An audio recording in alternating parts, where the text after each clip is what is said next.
اس کمبخت نے یہ بھی کہا ہے کہ ترمذی کی جو حدیث ہے نا، ترمذی کی حدیث جس میں آتا ہے کہ عبداللہ ابن مسعود رضی اللہ تعالی عنہ نے یہ فرمایا کہ میں تمہیں ایسے نماز پڑھ کے دکھاؤں جس طرح نبی نے نماز پڑھی ہے، اور پھر آپ نے تکبیر تحریمہ کے رفع الیدین کیا، اس کے علاوہ کہیں بھی نہیں کیا. اس نے اس حدیث پہ دو اعتراض کیے. نمبر ایک، سفیان ثوری کی وجہ سے یہ مدلس، سفیان ثوری مدلس ہے اور عن سے روایت کر رہے ہیں، لہذا یہ ضعیف ہے. کوئی اس کو صحیح ثابت کر کے دکھائے، چیلنج کیا ہے. کمبخت امام ترمذی نے اس کو صحیح کہا ہے.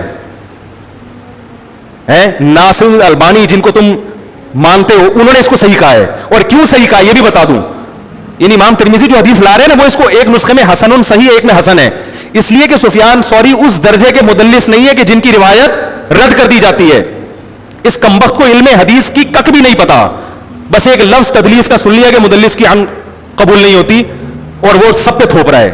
جس کو علم حدیث آتا ہے نا، وہ عرب علماء نے اس حدیث کو صحیح قرار دیا ہے. دوسرا اعتراض اس نے یہ کیا ہے کہ عبداللہ ابن مبارک نے اس حدیث کو ضعیف قرار دیا ہے. اس کمبخت کو ترمذی کا صفحہ بھی پڑھنا نہیں آتا، کیونکہ جب طوطے کی طرح علم حاصل ہوتا ہے نا، کتابیں اردو کتابیں رٹ کے دیکھ کے، تو پھر یہی حال ہوتا ہے. عبداللہ ابن مبارک نے اس حدیث کو ضعیف نہیں کہا. دو حدیثیں عبداللہ بن مسعود سے منقول ہیں. ایک حدیث میں آتا ہے کہ عبداللہ ابن مسعود نے فرمایا کہ نبی نے ایسے نماز پڑھی ہے کہ شروع میں رفع الیدین کیا، بعد میں نہیں کیا. اس حدیث کو عبداللہ بن مبارک نے ضعیف کہا ہے. اگلی جو حدیث ہے جس میں آتا ہے کہ عبداللہ بن مبارک نے کہا کہ ایسے نماز پڑھ کے بتاؤں جیسے نبی نے پڑھی ہے، اس والی حدیث کو عبداللہ بن مسعود نے عبداللہ بن مبارک نے ضعیف نہیں کہا. اس کو ترمذی کا صفحہ نہیں پڑھنا آتا کہ ان کی کون سی والی عبارت کدھر تھوپ دی. اگر عبداللہ بن مبارک نے اس کو ضعیف کہا ہوتا تو امام ترمذی اس کو پھر صحیح تھوڑی کہہ رہے ہوتے. تو یہ گھمانے والے چکر ہیں، جو جس کا کام نہیں ہے میرے بھائی اس کو اس میں ٹانگ اڑانا نہیں چاہیے.